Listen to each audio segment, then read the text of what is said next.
আসসালামু আলাইকুম। আচ্ছা বলেন তো, এর আগে কুষ্টিয়াতে এত জনপ্রিয় ডিসি এর আগে কবে দেখেছেন লাস্ট? বাংলাদেশে এইরকম ডিসি খুবই হাতে গোনা, যে মানুষের পাশে দাঁড়ায়, কোনো বিপদ আপদে মানুষের পাশে ছুটে যায়। এর আগে একজন ম্যাজিস্ট্রেট ছিল, আহ, সরোয়ার হোসেন সম্ভবত নাম ওনার। এই ম্যাজিস্ট্রেটকে খুব অল্প দিনের ব্যবধানে বদলি করে দেওয়া হয়।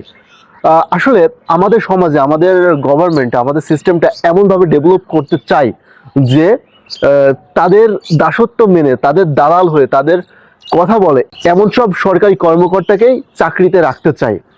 আহ, ঠিক এইরকমই ইকবাল হোসেনের মতো কুষ্টিয়ার এই ডিসি বা ম্যাজিস্ট্রেট সরারের মতো এইরকম যারা সৎ অনেস্ট, নিজ কাজ অত্যন্ত যোগ্যতার সাথে সততার সাথে করতে চায়, তাদেরকে এমন সরকার খুব একটা পছন্দ করে না।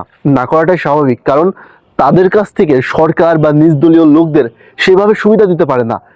এইটাই তাদের চেঞ্জ হওয়ার জন্য সব থেকে বড় কারণ বলে আহ, আমি মনে করি। বিষয়টা এমন না, এটাই রিয়ালিটি। আসলে আমরা যতক্ষণ না আমাদের এই চিন্তা ভাবনা, আমাদের এই থিঙ্কিং লেভেলটাকে চেঞ্জ করব, ততদিন পর্যন্ত এই সমাজের, এই রাষ্ট্রের উন্নয়ন হবে না। উন্নয়ন হবে তাদের যারা নিজ পকেট ভরতে ব্যস্ত, যারা সুবিধা নিতে ব্যস্ত, যারা ডিসি কেন্দ্রিক, ম্যাজিস্ট্রেট কেন্দ্রিক সরকারি কর্মকর্তাদের থেকে সুবিধা নিতে পারে এবং সুবিধা নিয়ে তাদের নিজ দলীয় লোকদের চালাতে পারে। সো বাংলাদেশে এই সিস্টেম্যাটিক ফেলিওরগুলা ঠিক কবে নাগাদ ঠিক হবে এইটা বলা মুশকিল। তবে আসলেই আমাদের সমাজ, আমাদের রাষ্ট্র, আমাদের আমাদের নিজ জেলা এইরকম সৎ অনেস্ট একজন ডিসি, ম্যাজিস্ট্রেট বা সরকারি কর্মকর্তাকে বেশি দিন ধরে রাখতে পারে না। এর কারণ গুটি কয়েক কিছু অসাধু নেতা বা নেতৃবর্গ। তবে সব থেকে আশ্চর্যকর বিষয় কি জানেন? ইকবাল হোসেন স্যার, এই ডিসি মহোদয়, খুব অল্প দিন এই কুষ্টিয়া জেলাতে এসেছে।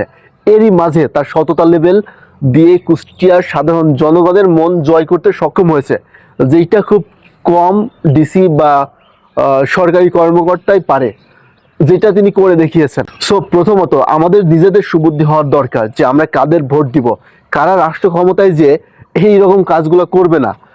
দ্বিতীয়ত যারা রাষ্ট্র ক্ষমতায় যাবে তারা নিজেদের চিন্তা না করে রাষ্ট্রের চিন্তা করবে, জনগণের কল্যাণ কাদের দিয়ে হবে তাদেরকে উপরে তুলবে। তৃতীয়ত,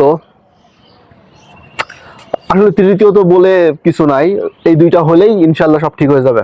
ধন্যবাদ সবাইকে। আসসালামু আলাইকুম আ রহমতুল্লাহ।